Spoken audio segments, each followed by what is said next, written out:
Cops tried to prosecute a black woman, not realizing she was a Pentagon official.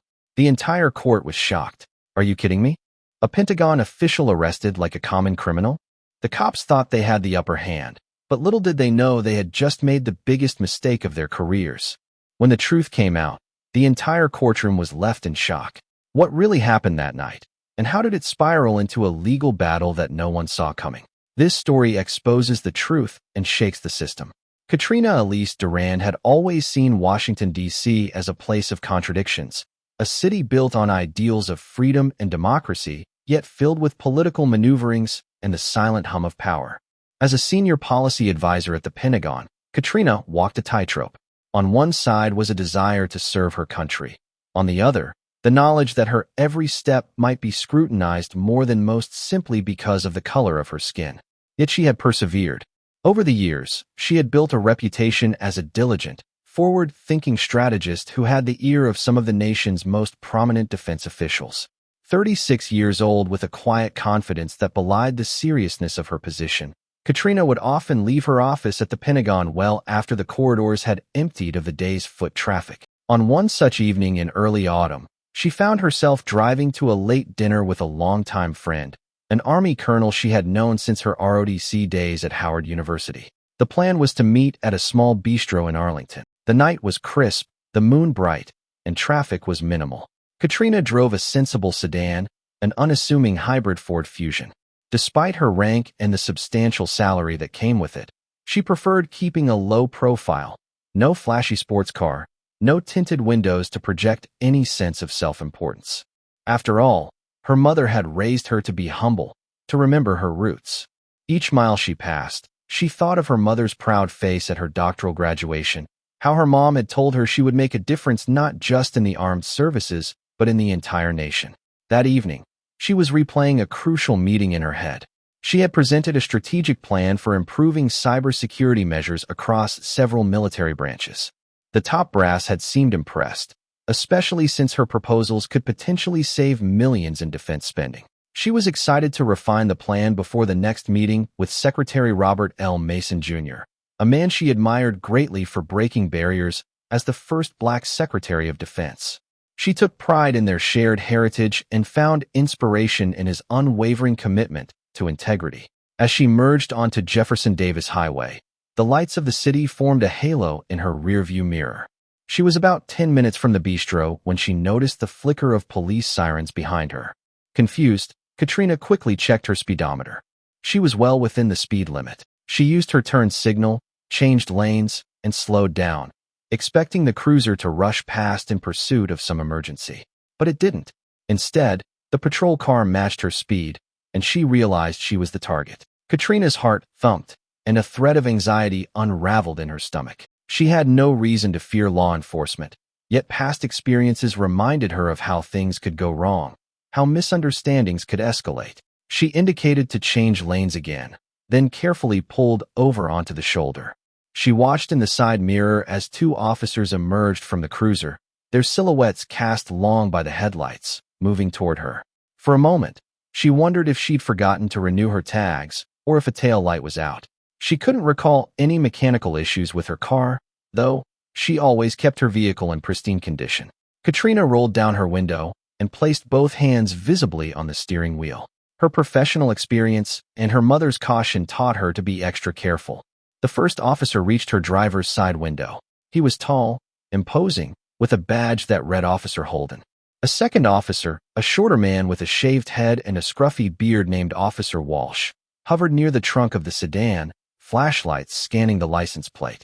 "Good evening, officer," Katrina said, her voice calm, respectful. She'd spent years perfecting that polite, measured tone, the one that assured people she was no threat. "License and registration," Officer Holden said. His voice was curt, his gaze hidden behind dark aviator sunglasses, even at night. "Yes, sir," Katrina replied. She retrieved her documents from her purse in the glove compartment. She handed them over smoothly, the way one might in a standard traffic stop. The officer took the documents, but continued staring. The silence stretched, taut as a violin string. Katrina's instincts told her something was off. Normally, an officer would explain the reason for the stop, or at least run the details quickly. Instead, Holden just kept looking at her as though sizing her up. "Step out of the car," he finally said, voice low. "Please." Katrina's heart quickened. "Is there a problem, officer?" she asked, maintaining her composure. "We'll see," he replied, taking a half step back and resting a hand on his holster. Fear and confusion spun in Katrina's mind. She thought about the next day's meeting at the Pentagon, how everything she'd worked for could become overshadowed by this moment. But she complied, carefully unfastening her seatbelt and stepping out. She told herself that she was not only a private citizen, but also one of the highest-level security clearance officials in the country. She had done nothing wrong. This would be cleared up quickly. She had no idea that this routine traffic stop would be the catalyst for a cataclysmic chain of events, one that would shake the foundations of her life, lead to an explosive courtroom confrontation, and ultimately rattle the corridors of power she had walked daily for years. Katrina stood on the roadside, the chill of the night making her shiver more from adrenaline than cold.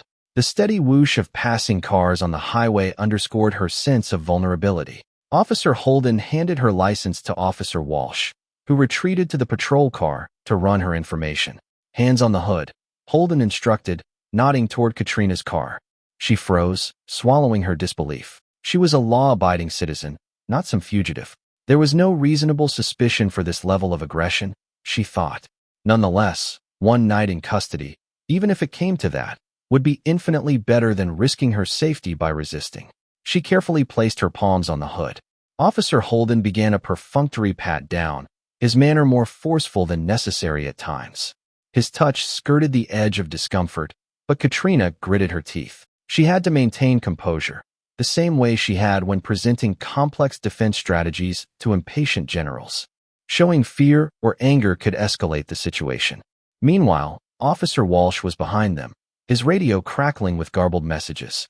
Katrina heard faint bits, "no prior record," and "valid license," and "no outstanding." Her mind whirled. There was nothing to find. They were going to let her go, right? Holden finished his search and let Katrina stand upright. He looked at Walsh questioningly. Walsh approached, handing the license back, but his expression was still guarded. "Everything checks out," he muttered, almost as though that fact displeased him. "We still need to verify something else." "What exactly do you need to verify?" Katrina asked carefully, modulating her tone. Despite her outward calm, frustration simmered beneath. They had no probable cause to continue detaining her. Was this a random narcotic search? Racial profiling? She didn't want to jump to conclusions, but the tension in the air felt thick with suspicion. Holden ignored her question. Instead, he walked around to the passenger side of Katrina's car and shined his flashlight inside. "You traveling alone?" he asked. "Yes, officer. Heading to meet a colleague for dinner," Katrina replied, still standing by the hood. "Would you like his number? He can confirm I'm meeting him." But Holden didn't respond. Instead, he yanked the passenger door open. The glove box was already open from earlier when Katrina retrieved her registration. He riffled through it. Katrina's mind raced. She had no weapons, no drugs, nothing incriminating. But the intrusion still felt violating. Out of the corner of her eye, she spotted Officer Walsh stepping around to the trunk. "Pop it," he ordered, tapping on the trunk with his flashlight. Katrina's mouth went dry. This was going too far. "I can open it for you, but I'd like to know why," Katrina said firmly. "I'm not consenting to a search, but I'm not resisting your request either." She recalled the protocols taught in self-defense workshops and legal seminars. You can verbally refuse consent, but physically resisting is dangerous. The trunk clicked open. Walsh flipped it up, shining his flashlight over a neatly packed duffel bag, a small toolkit, and a spare tire. He rummaged through the bag, revealing a few personal items: a pair of gym shoes, sweatpants, a water bottle, and a worn copy of Duty, Memoirs of a Secretary at War by Robert M. Gates, ironically a book about a former Secretary of Defense. Holden moved back to stand near Katrina. Her mind spun. This was reminiscent of stories she'd heard from friends. Racial profiling, humiliating car searches without cause, especially at night. She was usually cautious not to drive late alone, but tonight had felt safe, so close to Arlington and the Pentagon. Yet here she was. After a few minutes of rummaging, Walsh slammed the trunk shut. "It's clean," he said, almost grudgingly. Holden's expression hardened, as though Katrina's innocence offended him. "Ma'am, do you know why we stopped you?" he asked, finally offering some semblance of explanation. Katrina inhaled. No, officer. I wasn't speeding, and my tags are up to date. Is there a malfunction with my tail light? Holden hesitated. We received a call about a suspicious vehicle in this area. Your car matched the description. Katrina almost laughed at the absurdity. A suspicious vehicle? A silver Ford Fusion? That could describe half of the mid-sized sedans on the road. She decided not to argue. Well, you've confirmed my details. May I retrieve my belongings from the car? She asked, nodding toward her purse still resting on the driver's seat. Holden seemed annoyed but grunted in assent. Katrina walked around, took her purse, and quietly slipped her driver's license back into her wallet. As she turned, Officer Walsh's radio crackled again. A new voice came through, urgent but unintelligible at first. He stepped away to respond. Something about his stance changed. He pivoted sharply, eyes narrowing at Katrina. Dispatch wants us to bring you in, he said flatly. Bring me in. Katrina echoed, stunned. On what grounds? She felt her throat tighten. Officer Holden moved with sudden decisiveness. Before Katrina could process what was happening, he grabbed her arm, twisted it behind her back, and snapped a pair of cuffs around her wrists. Pain shot up her shoulder. She gasped, tears of shock filling her eyes, but she forced them back. This was unreal. You're under arrest, Walsh intoned, ignoring her questions. The details they gave were vague at best, something about being linked to a reported incident in the same vicinity earlier that night. Katrina wanted to protest, to invoke her rights, to shout that she was a Pentagon official, but she held back. Experience told her that declarations of importance rarely helped, especially in the heat of a tense moment. Her dignity demanded she remain calm. There would be a time and place to reveal her position and to have the entire charade dismantled. Right now, she just needed to ensure her physical safety. As the officers guided her into the back of the squad car, Katrina felt her world tilt. She thought of her mother again, of all the times she'd warned her about encounters with law enforcement. She thought of her father, a veteran who instilled her with a love for the military. She thought of the countless hours she'd invested in her career, building trust in a defense community that wasn't always inclusive. And now, she was the one in cuffs. The hush of the road behind her gave way to the hum of the cruiser's engine. Lights flared red and blue, dancing across her reflection in the window. She swallowed hard, a sense of foreboding creeping in. The night had taken a turn she never saw coming. The interior of the police station was a sterile labyrinth of fluorescent lights and echoing footsteps. Katrina's heart pounded, the metal cuffs biting into her wrists, a constant reminder of her predicament. She'd spoken up as politely as she could during the ride, asking why she was being taken in, but the officers only mumbled about protocol, deferring her questions with cold silence. Upon arrival, she was led through booking. A camera flashed for her mugshot, a humiliating moment that seemed to last an eternity. Katrina kept her chin up, trying to cling to her dignity. They took her fingerprints next. She complied, the black ink smudging her fingertips. She caught the curious stares of a few station staff who seemed puzzled. Her expensive suit jacket, her measured demeanor. She didn't look like a typical arrestee. Yet no one stepped in. Protocol marched forward like an indifferent machine. After being searched yet again, this time by a female officer who treated her with the same suspicion, Katrina was escorted down a narrow corridor. Gray cinder block walls pressed in, intensifying her claustrophobia. She was placed in a small holding cell, its metal benches bolted to the floor. The only window was a reinforced glass slit in the door. She tried to collect her thoughts. Her phone had been confiscated. She needed to make a call, but the officers had told her to wait. Katrina felt her frustration growing.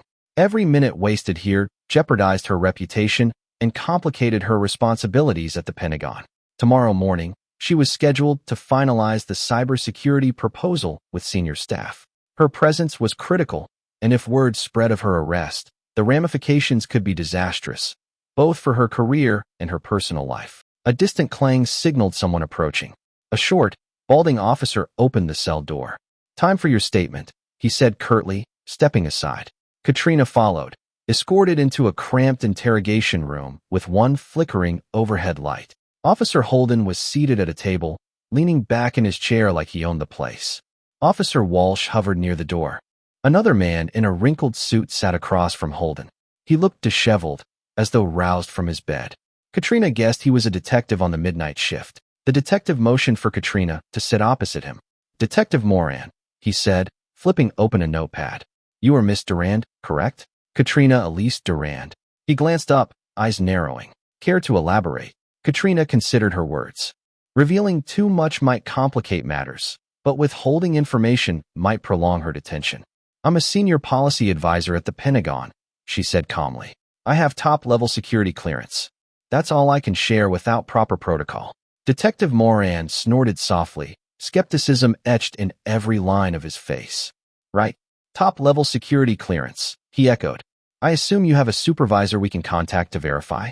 Katrina's tension eased slightly. Verification was the key to her release. Yes, she said, voice steady. I'd like my phone call now. I can provide you with a direct line to my immediate superior, Colonel Arthur Fleming.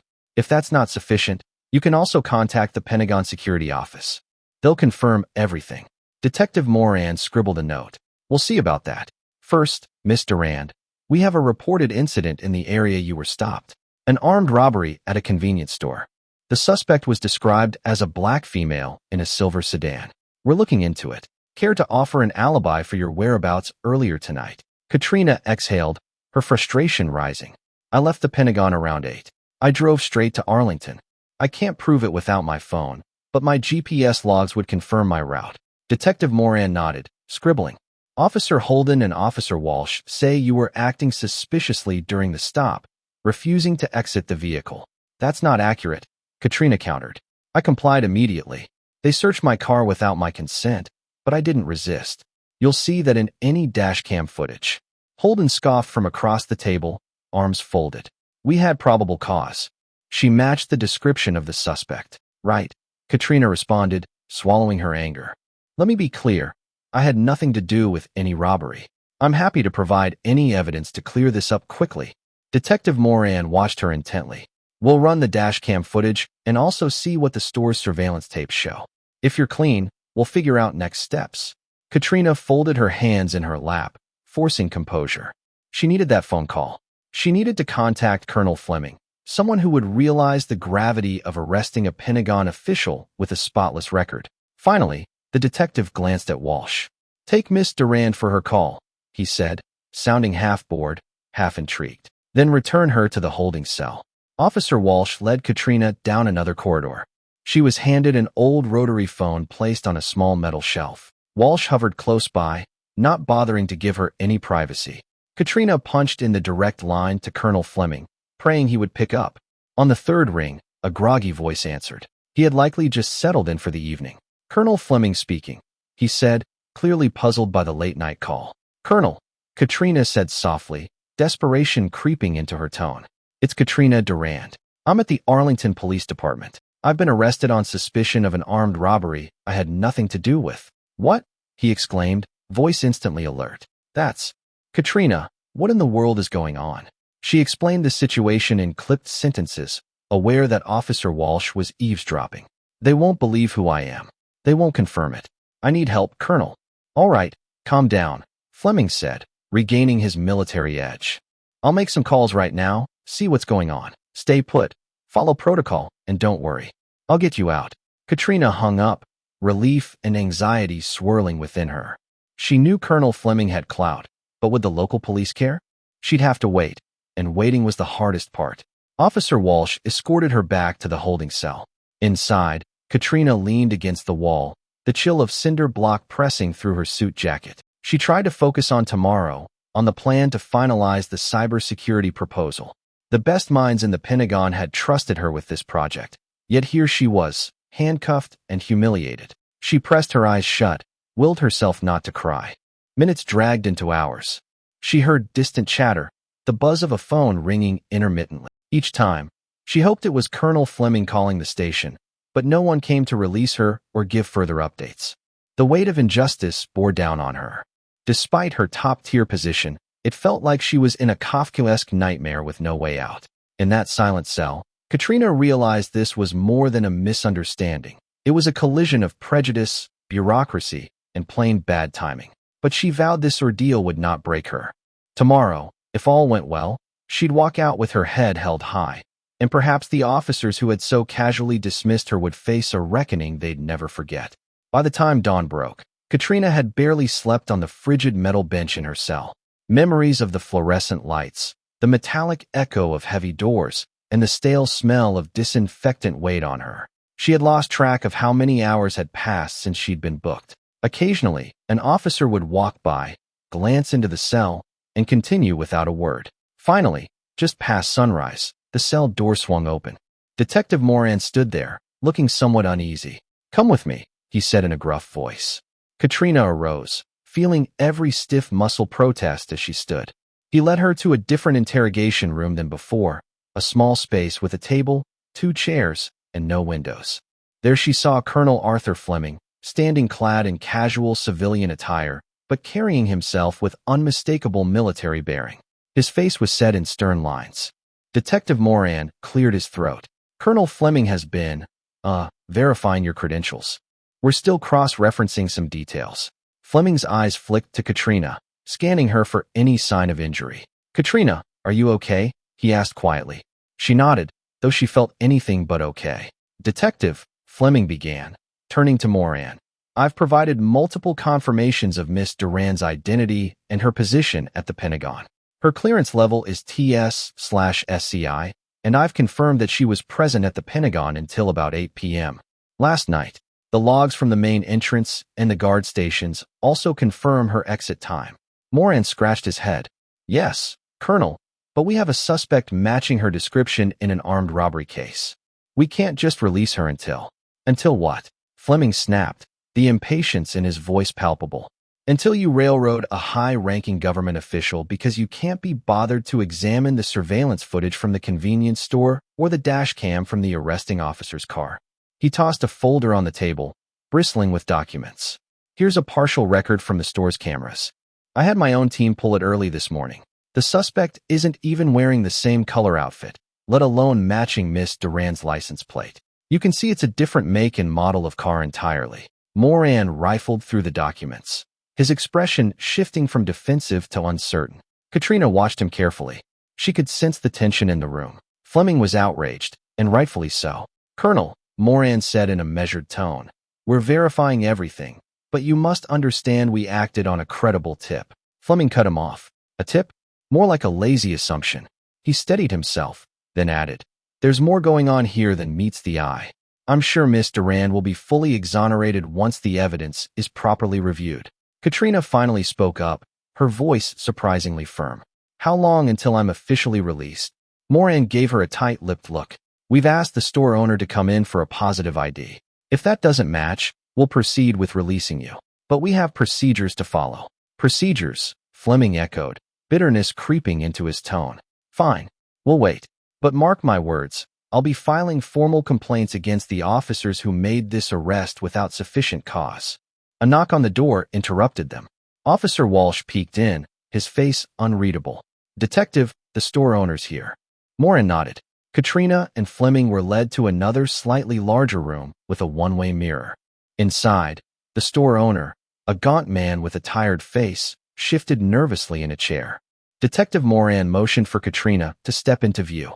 The store owner eyed Katrina, confusion etched on his face. That's not her," he said, glancing from Katrina to Moran. "The woman who robbed my store had different hair, for one. She had braids. And she was shorter, heavier. She definitely wasn't wearing a business suit." Relief flooded Katrina. She felt the tension in her shoulders loosen. Moran coughed, looking visibly uncomfortable. "You're absolutely sure?" he asked, as though still hoping for a different answer. "Positive," the store owner said, leaning forward. "I don't know how she got picked up, but that's not the woman who pulled a gun on me." Silence settled over the room. Colonel Fleming exhaled sharply, relief mingling with righteous anger. Katrina looked at Moran, waiting for him to say something, anything. At last, Moran spoke, addressing Katrina. "Ma'am, it appears there's been a mistake. You'll be free to go as soon as we complete the paperwork." "A mistake," Fleming repeated, shaking his head. "An egregious error, more like." Within minutes, Katrina was signing documents, retrieving her personal effects, her purse, phone, keys. She noticed fresh scrapes on her phone's casing, probably from being tossed around during the search. Her business card holder was half crushed. As she slipped her phone into her purse, she saw Holden and Walsh standing at the far end of the station lobby. Holden met her gaze for a moment, face stony, then looked away. Walsh pretended to be busy with a sheaf of papers. Fleming guided Katrina out into the crisp morning air. The sunlight felt liberating, but her mind was already running through the avalanche of repercussions. Missed calls, urgent emails, the tarnish to her reputation. She pictured tomorrow's meeting at the Pentagon, the stares of colleagues if word got out. Sure, she'd been exonerated, but rumors had a way of traveling fast, especially in government circles. As they stood on the sidewalk, Fleming turned to Katrina. "I'm sorry you went through that," he said quietly. "I'll personally ensure those officers are held accountable. You deserve better. Our country deserves better from those sworn to protect it." Katrina mustered a tired smile. "Thank you, Colonel. I appreciate everything you did this morning. I just want to forget this nightmare and get back to work." He nodded. "I'll have a car take you home. Get some rest, maybe a change of clothes. I'd like you in my office by noon to debrief. Secretary Mason's staff called me while I was on my way here. They're eager for your final recommendations on the cybersecurity initiative." Katrina blinked, trying to shift from the trauma of the last 12 hours back into the world of high-stakes defense strategy. "I'll be there," she said, determination flickering in her tired eyes. They parted ways, and as Katrina slid into the back seat of a government-issued sedan, a swirl of emotions churned in her chest. Relief, rage, gratitude, exhaustion. She gazed out the window at the passing city streets, wondering how long it would take for her life to return to normal, and if normal was still an option. Little did she know, her ordeal was only the first salvo in a battle that would escalate once she set foot in the courtroom.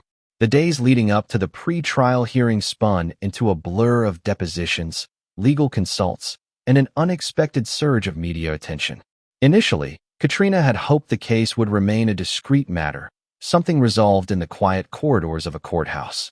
But an enterprising local reporter caught wind that a Pentagon official was involved in a lawsuit against 2 Arlington police officers. The story practically wrote itself: high-powered Pentagon advisor versus local law enforcement. By the time Katrina stepped onto the courthouse steps for the first preliminary hearing, a small knot of reporters had already gathered, microphones thrust forward, cameras clicking. A well-dressed journalist from the Washington Post called out, "Miss Durand, can you comment on the allegations of racial profiling?" Another from a local TV station added, "Is it true you're a top-level official at the Pentagon? Have you spoken with Secretary Robert Mason about this?" Katrina shielded her face from the camera flashes, flanked by Colonel Fleming and a Pentagon-appointed attorney, a sharp-eyed litigator named Eliza Brennan. Brennan ushered Katrina past the swirling press. "No comments for now," the attorney said in a measured tone. "We'll release a statement at the appropriate time." Inside the courthouse, the air was cool and smelled of stale coffee. Katrina's nerves jangled, but she drew on her military training, maintained composure under pressure. She and Brennan took their seats behind the prosecution's table. Assistant District Attorney Naomi Chandler was already there, organizing files with quick precision. A few minutes later, Officers Holden and Walsh entered through a side door. Holden's stern glare met Katrina's for a fleeting second before he looked away. Walsh, on the other hand, seemed nervous, his eyes darting around the room. They took their places at the defense table, accompanied by a union lawyer who wore a pinstriped suit a size too large. The judge, a middle-aged woman with a firm gaze, Judge Sandra Barrett, called the hearing to order. She read the charges aloud: unlawful search and seizure, false arrest, violation of civil rights. The list felt surreal to Katrina, hearing it stated so formally. ADA Chandler introduced the prosecution's stance. "Your Honor, the evidence strongly suggests that Miss Durand was stopped without reasonable cause, searched in violation of her Fourth Amendment rights, and detained under false pretenses, an incident primarily driven by racial bias. We aim to prove that these officers acted beyond the scope of their legal authority, causing undue harm to Miss Durand's reputation and well-being." The defense attorney objected, citing that the officers received a tip about a robbery suspect and that, in the heat of the moment, they acted with probable cause. He insisted the officers had no intention of discrimination and that any irregularities were procedural missteps, not malicious. Judge Barrett listened intently, occasionally adjusting her thin reading glasses. After the opening statements, she paused, tapping a pencil on her bench. "I want the preliminary evidence submitted to my chambers by the end of the week. Miss Durand, you'll need to give an official deposition under oath. Officers Holden and Walsh, the same applies to you." We'll reconvene once I've reviewed the evidence. The gavel came down softly, signaling an end to the day's proceedings. The tension in the room lingered, a tangible presence that clung to the walls. As Katrina stood to leave, Holden and Walsh brushed past her. Holden's jaw was set, his gaze locked straight ahead. Walsh looked like he wanted to say something, but instead averted his eyes. Outside, the media swarm was even larger. It appeared local news stations had gotten wind of the hearing and arrived en masse. ADA Chandler stepped forward to field a few questions on the prosecution's behalf, giving carefully worded statements. Katrina remained silent, not wanting to be misquoted. That afternoon, in the quiet sanctuary of her Pentagon office, Katrina stared at the folder containing her statement. Each page recounted the humiliating details of that night, the confusion, the fear, the handcuffs biting into her wrists. She was no stranger to high-pressure situations, but those were usually strategic, like negotiating defense budgets or planning security protocols. This was personal, an assault on her dignity and identity. 2 weeks later, the trial began in earnest. Each morning, Katrina arrived at the courthouse wearing tailored suits that projected confidence, even as anxiety roiled beneath her calm exterior. The hallways were awash in hushed conversation, press badges, and the occasional protester or supporter, people who had latched onto her as a symbol of broader social tensions.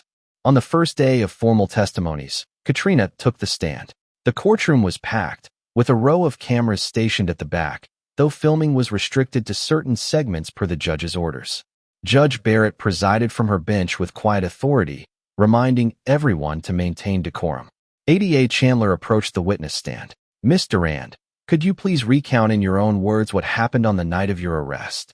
Katrina inhaled deeply, her palms damp against the wooden rail. She began at the beginning, leaving the Pentagon, spotting the police lights in her rearview mirror, being ordered out of the car, searched, and ultimately arrested. Each detail, how Holden's hand had tightened on her arm, the silent intimidation from Walsh, she recounted with measured clarity. The courtroom fell silent, every ear attuned to her voice. When Chandler asked Katrina to describe her emotional state, Katrina looked directly at the jury. "I was terrified," she said, her voice catching for the first time. "I knew I was innocent, but I also knew how quickly situations like these can escalate, especially when you're a black woman dealing with officers who've already made up their minds." A few jurors shifted uncomfortably, others nodded almost imperceptibly. Then came the defense attorney's cross-examination. He was tall and slick, with a perpetual sneer. "Miss Durand, you claim you were cooperative, but isn't it true you hesitated when the officers asked you to exit the vehicle?"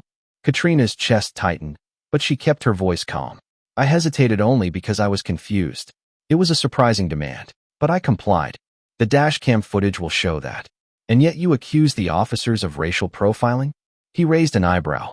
"Isn't it possible they were simply responding to a tip and following standard procedure?" "I don't doubt the initial stop was related to a tip," Katrina said steadily. "But the manner in which I was treated, searched without consent, arrested despite no concrete evidence, points to bias and a disregard for my rights."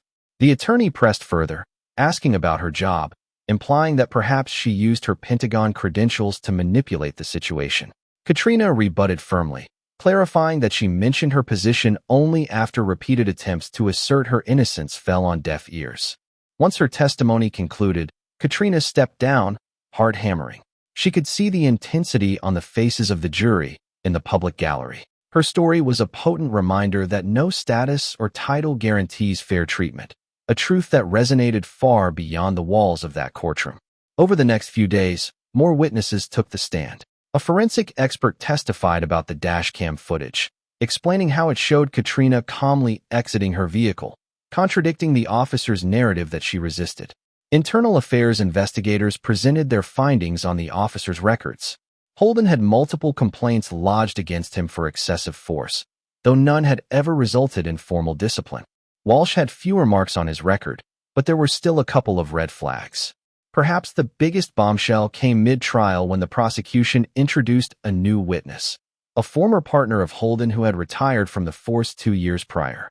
In a sworn statement, he recounted hearing Holden make derogatory remarks about black motorists, bragging about teaching them a lesson during stops.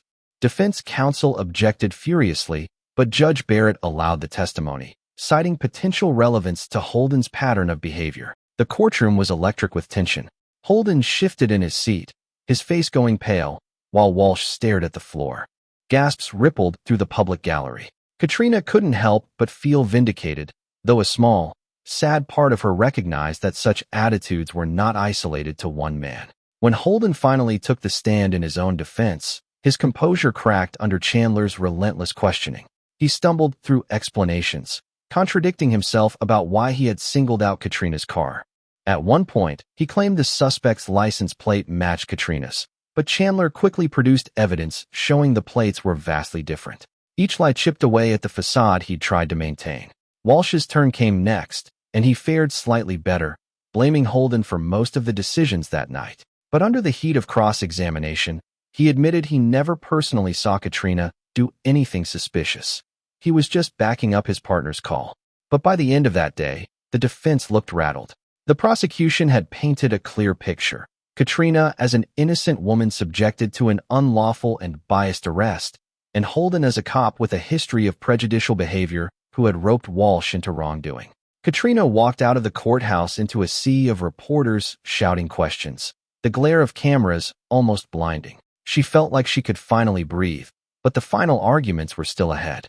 Even so, she had a growing sense that justice was within reach, and in the wings, a karmic reckoning was about to unfold that would be more dramatic and far-reaching than anyone in that courthouse could have anticipated.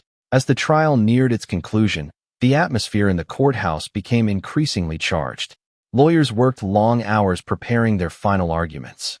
Journalists staked out vantage points to catch every statement. The public gallery remained crowded with spectators trading theories on how the jury would rule.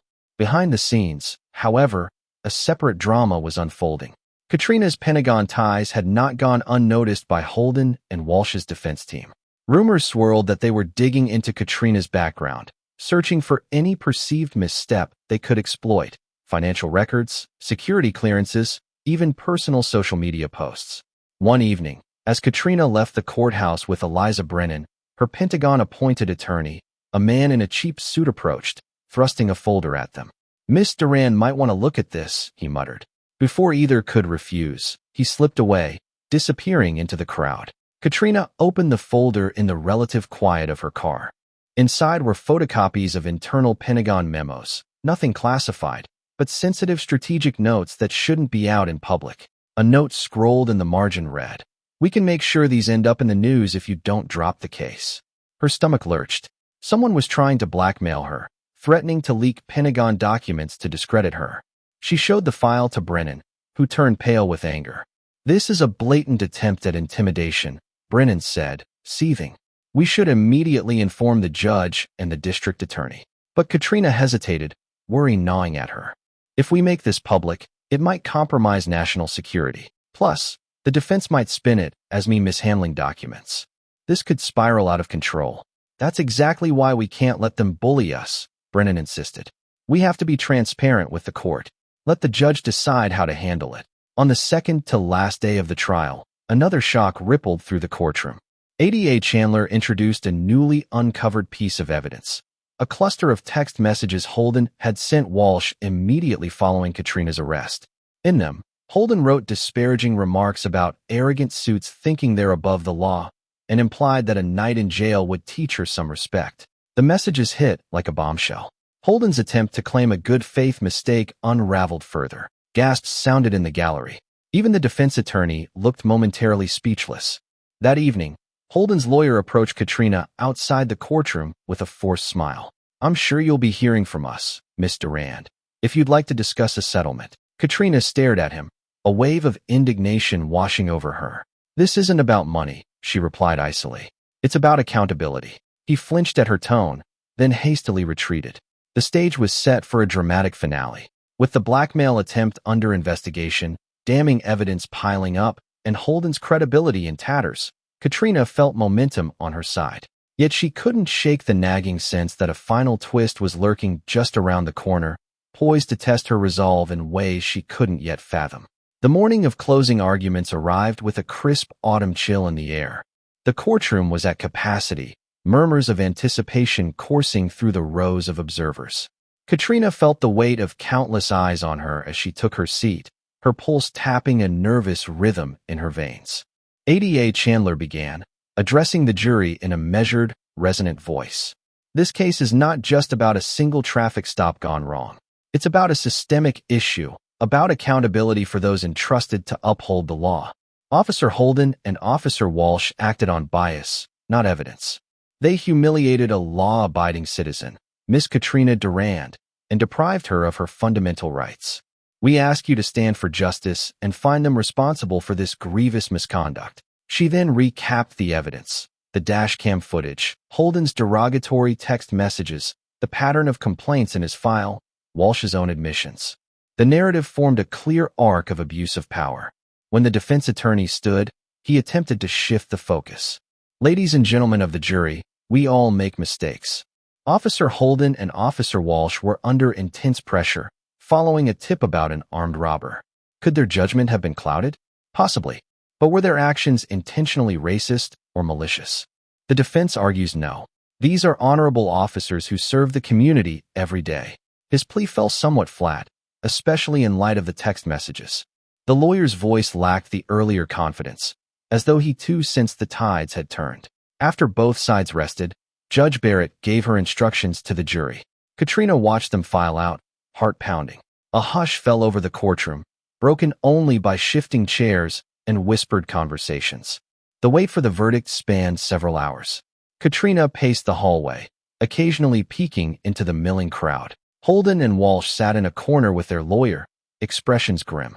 No one made eye contact. Finally, the bailiff's voice called everyone back in.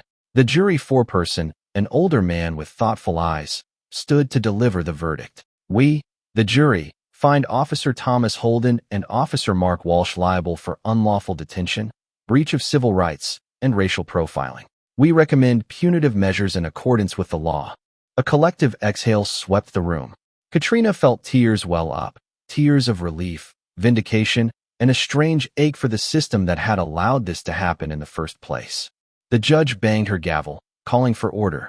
Officers Holden and Walsh, you are hereby found guilty on the charges presented. Sentencing will take place next week. Court is adjourned. As chaos erupted, media clamoring for quotes, lawyers shaking hands, Katrina stood rooted, the enormity of the moment washing over her. She turned to see Holden being taken aside by a pair of fellow officers, his face drawn and pale. Walsh looked equally rattled, shoulders slumped, as if the weight of the entire courthouse pressed down on him. Assistant DA Chandler approached, offering a smile. Congratulations, Miss Durand. The jury sided with justice today. Katrina nodded, a lump in her throat preventing speech. Colonel Fleming joined them, clapping a hand on her shoulder. We'll be sure to let the secretary know that the truth prevailed. The press descended like a flock of seagulls, questions flying. Miss Durand, how do you feel about the verdict? Will you press additional charges? Is there a statement from the Pentagon? Katrina raised a hand, voice steady yet resonant. I'm grateful to the jury for upholding the rule of law. This was never about vengeance. It was about justice. I hope this outcome serves as a reminder that no one is above accountability, not even those who wear a badge. Reporters continued firing questions, but Katrina gently excused herself. She navigated the throng, stepping outside into a bright, windy day. The crisp air filled her lungs, bringing a renewed sense of freedom. In the days that followed, the karmic fallout was profound. Holden was dismissed from the force and faced further internal investigations regarding past complaints.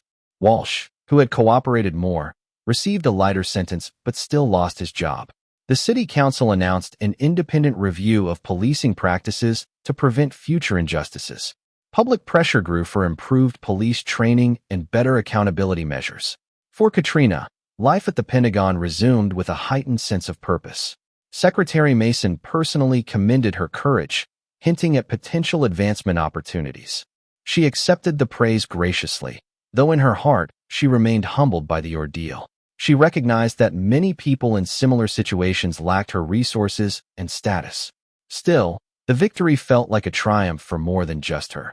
It was a step toward dismantling a deeply ingrained culture of mistrust and prejudice.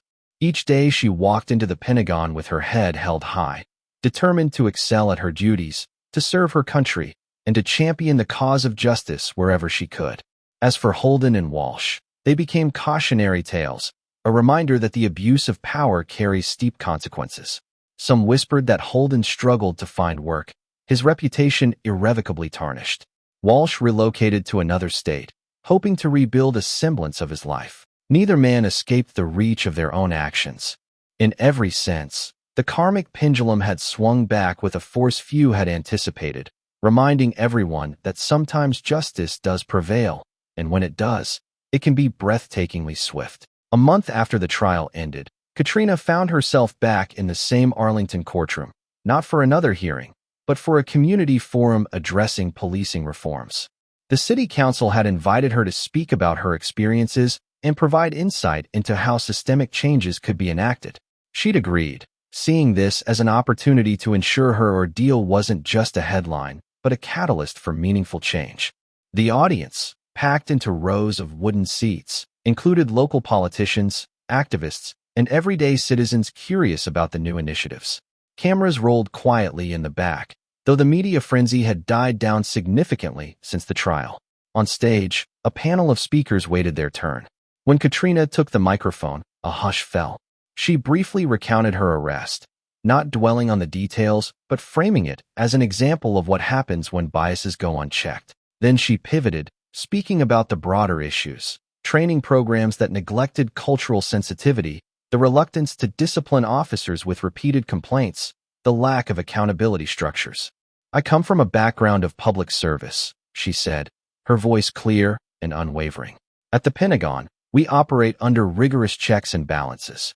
Mistakes can cost lives and disrupt national security.